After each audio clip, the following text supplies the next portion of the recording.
La bonne étape de cette semaine nous emmène à Saint-Nicolas-de-Bourgueil. Nous allons rencontrer Hervé Morin au domaine de la Rodet. Il va nous expliquer comment brasser une bière. Oui, la vigne, la bière, il n'y a qu'un pas entre les deux. Le tour de main de la semaine sera consacré à la zytologie. Qu'est-ce que c'est que ce mot? C'est l'art de déguster la bière. Hervé Morin nous attend pour l'instant dans les vignes, parce qu'il n'y a pas que les vendanges qui sont importantes, il y a aussi la taille de la vigne. C'est parti, je vous emmène avec moi. Allez.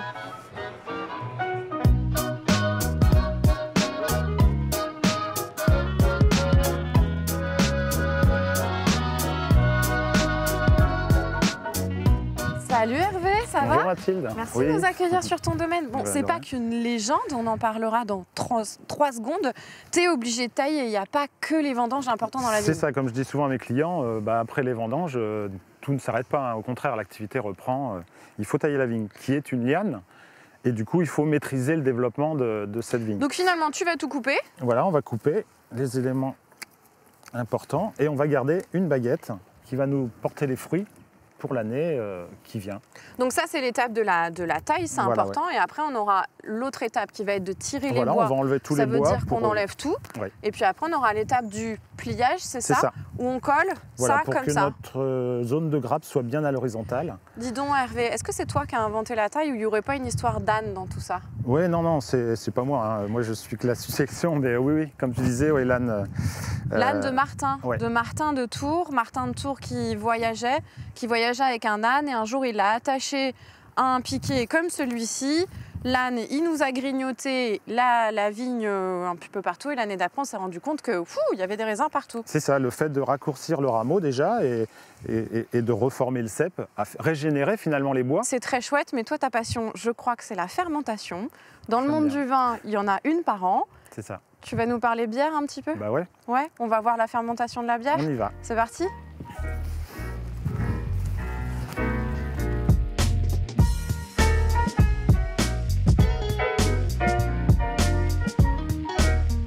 Hervé, le domaine de la Rodet, c'est la 5e génération. C'est ça. Tu t'es mis à faire de la bière parce que tu as hérité du domaine de ton papa. Et on dit c'était facile, ouais, Hervé, il a hérité. Ouais, souvent, ouais. Toi, tu t'es dit, vas-y, je vais faire de la bière parce que je vais prouver que je sais faire autre chose. Tout à fait, ouais. C'était une des raisons. Et puis aussi la passion du produit. Oui, t'aimes bien ça aussi. Ouais, c'est quand même très grisant comme activité. Tu nous montres comment on l'a fait? Ouais, avec plaisir. Allez, c'est parti.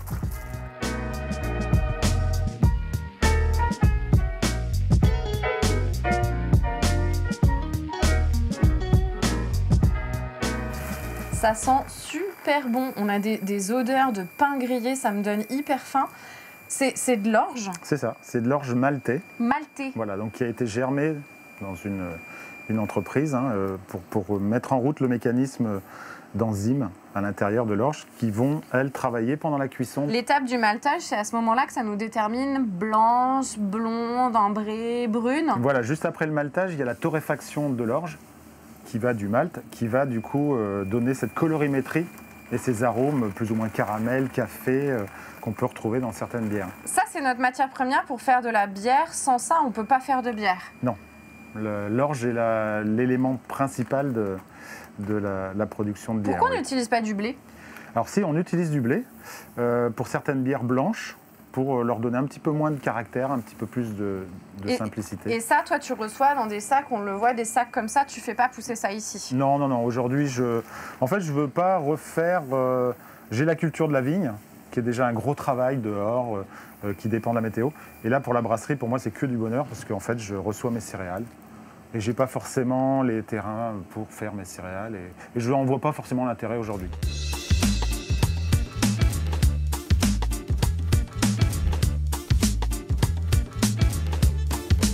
On a vu l'orge en haut. Après l'orge, il faut le concasser. Ça arrive par ce tuyau ici et ça arrive dans cette cuve. Exactement, oui. Là, on va après rentrer dans la phase de cuisson de l'orge. Donc cassé, on peut voir. Ça sent le muesli dans le lait au petit déjeuner. Ça me donne hyper faim. Ça sent vraiment très bon. On n'aura pas vu toutes les étapes dans la fabrication de la bière parce que tu prends 5 semaines de A à Z. De l'orge à la bouteille, c'est ça, 5 voilà, semaines? Exactement, il faut compter 5 semaines pour faire une bière complète. Une journée de brassage et le process complet fait 5 semaines. Là, c'est de l'orge plus de l'eau? Voilà, là, la cuisson orge-eau et qu'on va cuire pendant 2 heures à peu près. Et là, après, je vais transférer dans la cuve filtre pour séparer les drèches de l'eau, du jus sucré, du mou en fait. On va le filtrer, et une fois la filtration faite, on va le ramener dans cette cuve-là pour le faire bouillir. Et c'est là qu'on va incorporer le houblon. Le houblon. Donc ça, c'est du houblon. Donc normalement, c'est une plante. Voilà, c'est un cône. C'est un cône. Voilà, Et qui toi, plante tu le à la reçois verticale. comme ça. Voilà, ça me permet de le conserver toute l'année. Je vais te poser très un peu fragile. les... Ah, ça sent super bon. Il y a une odeur de... il y a une odeur de bière. C'est très, très aromatique. Oui. C'est à la fois extrêmement amer aromatique. et aromatique. Je vais te poser un peu les mêmes questions que sur l'orge. Tu pourrais pas le faire pousser ici. Alors si, on a commencé depuis l'année dernière. On va essayer d'être presque suffisant en houblon avec nos propres variétés. Oui. Du houblon de Saint-Nicolas-de-Bourgueil? Alors c'est des variétés qui sont sélectionnées, mais du coup, oui, c'est des variétés françaises qui sont autorisées à la culture. Ça nous apporte quoi? Ça nous apporte le fruité, ça nous apporte l'amertume? Voilà, les deux éléments, oui. Le fruité Ensemble. et l'amertume. Exactement. Est-ce que plus je mets de houblon, plus ma bière elle va être forte? Comment ça se passe? Alors elle va être amère. On va tomber sur le côté très amer en fait. C'est comme ça qu'on fait les IPA? C'est ça, exactement. Indian Pale Ale, si ma culture brassicole Exactement, c'est ça. est bonne. Exactement.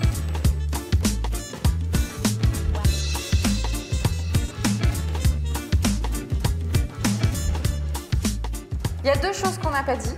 La première, c'est que si on ne met pas de houblon dans tout ce qu'on a vu au départ, on distille, ça nous donne du whisky. C'est ça. T'en produis voilà. toi aussi? Voilà, on a commencé cette année et on a mis d'ailleurs notre premier distillat en barrique hier. Ça reste dans les barriques pendant combien de temps? 3 ans. Donc dans 3 ans, on pourra goûter le premier whisky de Saint-Nicolas-de-Bourgueil. le premier whisky de Saint-Nicolas-de-Bourgueil. L'original, l'authentique. La deuxième chose qu'on n'a pas dit, c'est le nom de la machine que tu utilises, qui est très drôle, parce que vous, à la maison, vous en avez tous un chez vous. C'est une obligation. Je vous laisserai bien 10 secondes pour deviner ce que c'est. Ça se passe dans la salle de bain, parfois c'est dans la cuisine. Allez, je vous aide. Si je vous dis Whirlpool, effectivement, cette machine qui tourne, c'est ça. C'est indispensable à la confection d'une bière? Oui, c'est la dernière étape avant le transfert vers le fermenteur. On va faire tourbillonner le liquide pour emmener tout le dépôt au milieu, comme un petit cône. Et on va prélever le jus sur le côté, ce qui fait qu'on va prendre le clair sans le dépôt. Voilà. On repart sur la fermentation. Là, on voit que ça fait des bulles. Ouais, ça, c'est une cuve, là, c'est parti en fermentation. Oui, celle-ci, elle est bien avancée. Ouais, elle est en cours de fermentation. Donc là, ça dure à peu près 8 à 10 jours. Et au terme de ces 10 jours, on va faire descendre la cuve à peu près à 2 degrés pour faire mûrir la bière. Puisque là, on peut commencer à parler de bière. La fermentation est faite. On a de l'alcool. Ah là, ça y est, ouais, on a une bière, on a de l'alcool. Et du coup, on va laisser sédimenter tout doucement. C'est pour ça que ces cuves sont en forme de cône. Tout le dépôt va descendre au fond de la cuve de levure. On va purger régulièrement pendant toute la garde au froid. Et après, on va pouvoir mettre en bouteille. On met en bouteille, on rajoute du sucre et des levures. C'est ça. Les levures, elles mangent le sucre et elles pètent du gaz pour faire simple. Exactement. Et après, c'est pour ça qu'on a un petit peu de dépôt dans les bières artisanales, puisqu'on refermente en bouteille, en fait. ce dépôt n'est pas très agréable, mais il n'est pas dangereux à la consommation. Il est même très riche. Tu verras à la dégustation. Je te ferai voir comment on sert une bière. Tu vas pas me faire voir, c'est ta femme qui va nous faire voir, Aussi. parce que c'est Stéphanie qui va vrai. nous faire voir comment on déguste une bonne bière. Pas de On y souci. va? Ouais. On la C'est retrouve? parti. Allez, c'est parti.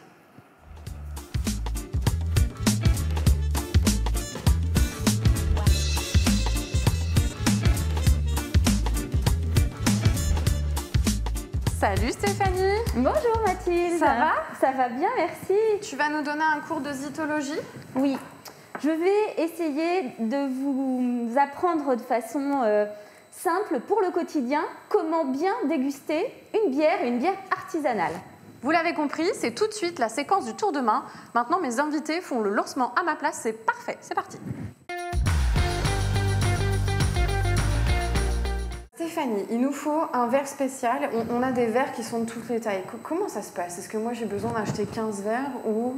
Moi j'ai envie de dire, prenons des verres où on peut ressentir, avant de déguster, les arômes de notre bière. La bière se déguste d'abord avec les yeux, on la regarde. Faut qu'elle soit belle, faut qu'elle soit sexy, faut qu'elle soit élégante. C'est ça, déjà elle nous donne envie. Ensuite on la sent, et là on a ce deuxième message qui commence déjà à éveiller nos sens. Et ensuite, on la déguste vraiment en la buvant. Et le verre, il est vide, faudrait qu'on le remplisse. Mais bien sûr qu'on va le remplir. On le remplit, mais est-ce qu'il faut mouiller son verre d'abord?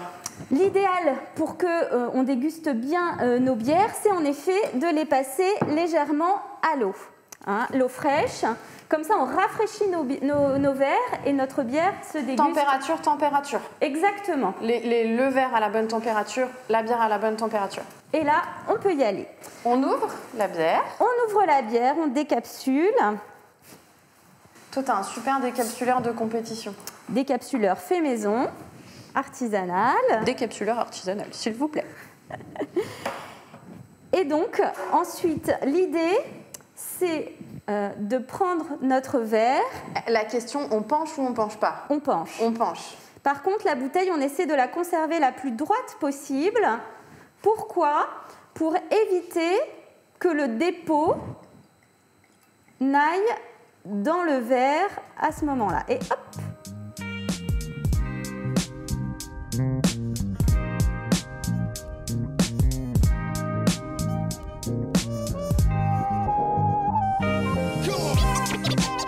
Combien de litres vous produisez? De litres, d'hectolitres, de bouteilles? Ça fait 3 questions en une.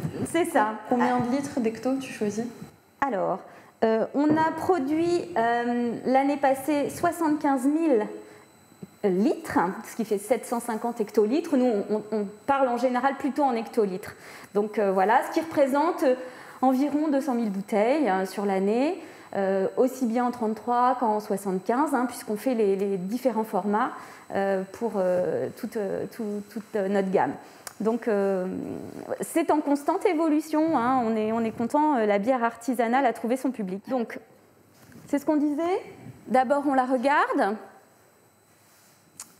ensuite on la sent.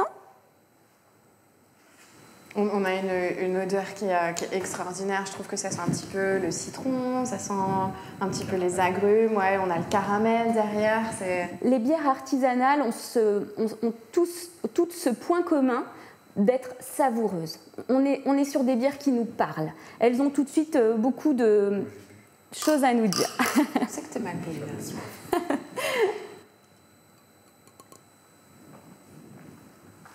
Et ben après 3 heures de tournage, je peux vous dire que boire une bière, ça fait vraiment du bien.